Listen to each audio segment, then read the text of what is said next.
ils ont même une chanson. On va s'intéresser à cette folie Pokémon que vous connaissez peut-être si vous êtes des parents.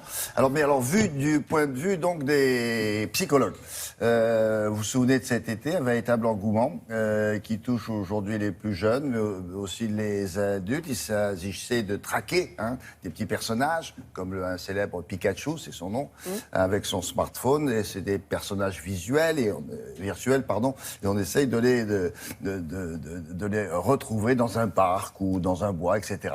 Et tout d'un coup, dans les lieux publics, en tout cas, à l'extérieur. Et tout d'un coup, s'intéressent les pédopsychiatres. Pourquoi ? Ouais. Tout d'abord parce que le jeu Pokémon a été créé par un Japonais qui est autiste, qui s'appelle Satoshi Tajiri, et qui est autiste Asperger. Et c'est pas un hasard peut-être si le jeu... Qu'est-ce que c'est qu'un autiste Asperger ? Alors un autiste Asperger, c'est un malade qui a des problèmes de communication, qui a une tendance au renfermement, qui a un savoir encyclopédique. Ça a été Rain Man, vous vous souvenez le film Rain Man ? Ce garçon sympathique que l'on voit de temps en temps. Et Ben Affleck, je ne sais pas si vous avez vu récemment le film avec Ben Affleck, qui est exactement autiste Asperger, parce qu'il a une compétence extraordinaire en comptage, en comptabilité.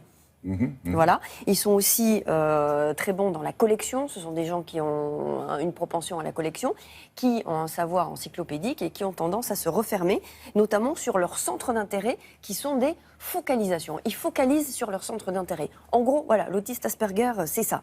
Et le jeu Pokémon Go apparaît un peu comme une lumière dans la vie quotidienne de ces enfants. Il y a un engouement incroyable chez ces jeunes. Et on a rencontré justement un pédopsychiatre qui va nous expliquer en quoi le jeu Pokémon a un intérêt incroyable chez les jeunes autistes Asperger. Et on a rencontré une jeune fille, 18 ans, Virginie, qui va nous expliquer pourquoi.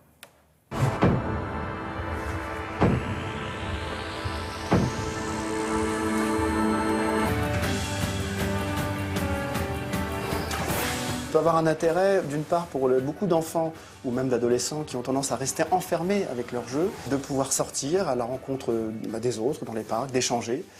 C'est par exemple le cas pour les enfants ou les personnes Asperger, qui ont déjà des centres d'intérêt très souvent électifs et envahissants et qui ont tendance à s'enfermer derrière leur écran.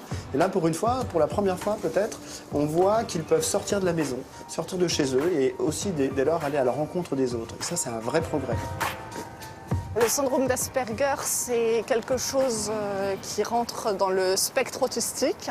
Je qualifierais un peu ça comme d'une inconvénience qui... En fait, les gens, c'est assez visible pour qu'on remarque qu'il y a quelque chose qui ne va pas trop chez moi. Et c'est suffisamment pas visible pour qu'on ne sache pas ce que c'est. Ça me bloque au niveau des interactions sociales. J'ai des difficultés à parler correctement avec les gens ou avec ceux que je ne connais pas. Même avec certains membres de ma famille, je suis un peu renfermée sur moi-même. Ce jeu peut être positif par rapport aux jeux vidéo de par sa conception, puisqu'il incite les joueurs à sortir de chez eux, puisque c'est un jeu qui utilise la cartographie réelle. Et dans les rues, vous pouvez aller chasser des Pokémon en réalité virtuelle. Et ces Pokémon, vous les trouvez partout, mais en particulier dans les parcs. Quand j'ai appris qu'il y allait avoir un jeu Pokémon sur mobile, pensez donc, le rêve devient réalité. On va enfin pouvoir sortir de chez nous et aller capturer des Pokémon comme on a toujours rêvé de le faire.